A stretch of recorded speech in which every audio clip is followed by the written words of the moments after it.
Hello, my name is Major Mike Webb, and like the President, I can say that when I was a child, I not only spake as a child, understood as a child, and thought like a child, but I also grew up in black church. However, like compulsory attendance laws for school instruction, which one landmark case had suggested had underlined the importance of education, perhaps the most important function of state and local government. I had very little choice in that matter because my father was not only an educator, but also a preacher. And as my father often said on many other occasions, as for myself, but by the grace of God, there go I also. Children can be fickle creations and don't always do as their parents may want. And perhaps in great disappointment to my father, despite many years of mentorship and grooming to assume my father's role as a pastor in his succession, I made a choice not to follow in my father's footsteps and not to accept a call into the ministry. And as most every seminarian certainly knows, there is an archaic expression from the original Greek that is derived from a term used in archery that connotes having missed the mark. And sadly, in the Commonwealth of Virginia, today ranked 6th for losses in reading and math scores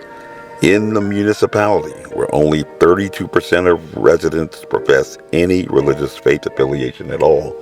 despite being the most educated by credential in the state. They have the least amount of religious faith affiliation in the entire nation. And here our graduating seniors in the class of 2022 had empirically missed the mark, perhaps a bit too self-assured by news reports that for the second year in a row, albeit through a pandemic when schools were closed, Arlington Public Schools had, for the second year in a row, been ranked as number 2 in public schools in the entire state. These seniors still yet had made applications to various colleges, breaking records in submitting applications, but unfortunately to colleges where they had failed to receive any acceptance letters, including some state universities where the acceptance rate was as high as 93%. If it were an infectious disease, it would be called highly contagious, up there with measles and chickenpox. And yet, like defying the gravity of missing the floor after falling from a chair, they had to come up with another plan for which they had not made sufficient provisions. Yet at least the Bible says imploringly not to children who may have choices in personal pronouns, but to parents. Train up a child in the way that he should go, and when he is old, he will not depart from it. Historically, even when we look at Ivy League colleges like Harvard and Yale, that our kids in public schools are finding it difficult to get in, despite believing if they could, as evidenced through applications. They began as schools of religious instruction, and of the 56 signers of the Declaration of Independence, a total of 29 actually held seminary degrees, and more than half of them held Bible school degrees. Just as many of the early settlers who had come to places like Virginia, Massachusetts, New York, Pennsylvania, and Maryland had ventured across the ocean seeking freedom from religious persecution. And perhaps because of this religious conviction, amongst the early citizens of an inchoate republic,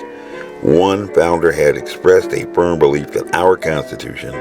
was made for both a religious and moral people,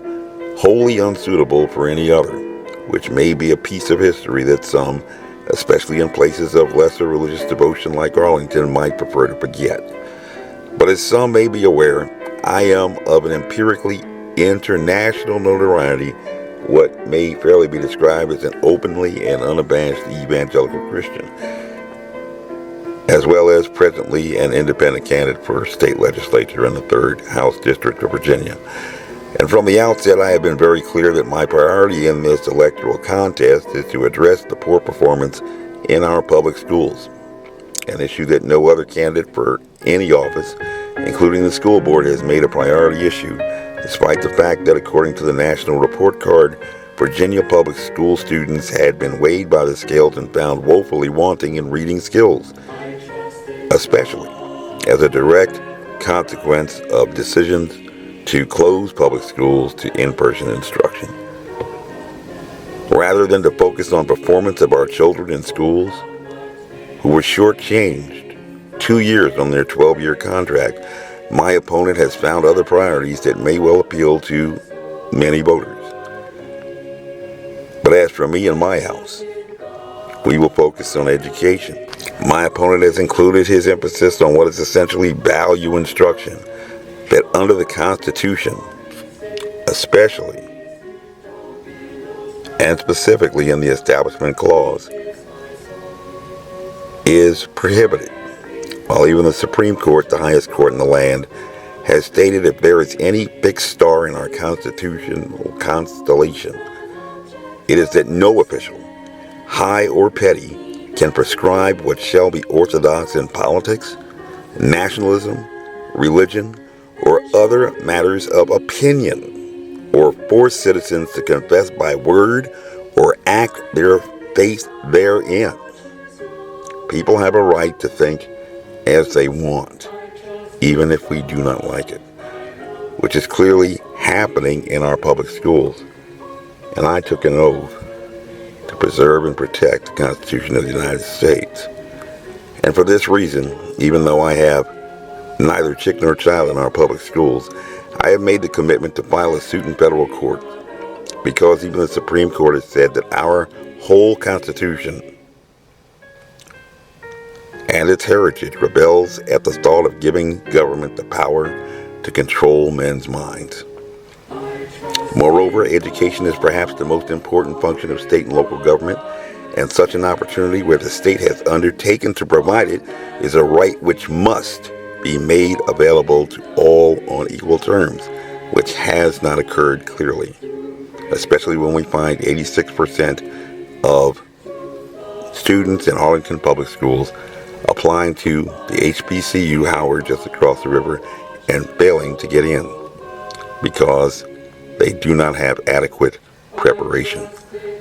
focusing rather on other things like participating in sports, choosing their personal pronouns, and choosing which restrooms they prefer to use. And in view of the college acceptances and rejections of our children attending public schools in the city of Alexandria and the county of Arlington, it is my intent to uphold that vision expressed in the landmark case of Brown v. Board of Education, which had expressed the thought that education is perhaps the most important function of state and local government,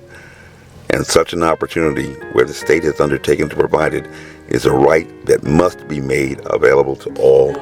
on equal terms.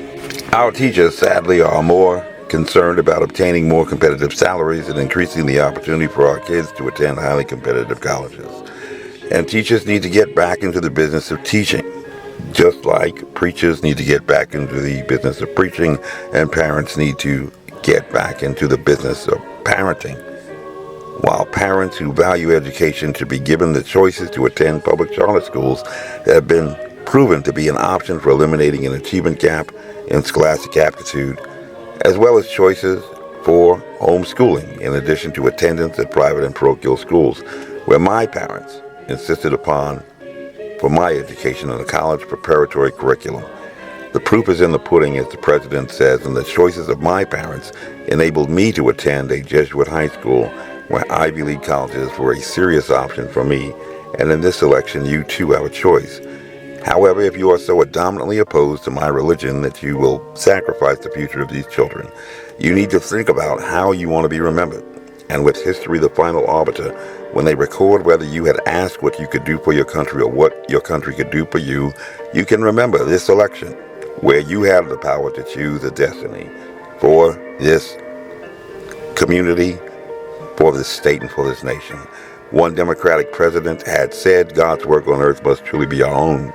And if you don't believe in God, there is no one to blame but yourself for your disparate outcomes. Non incalcitratory is the motto of my alma mater in the Shenandoah. not unmindful of the future. My name is Major Mike Webb, and by God, I am running for state delegate in Virginia's 3rd House District, committed to education, committed to children, and committed to the future. Honest. This message was approved by Major Mike Webb. Honest.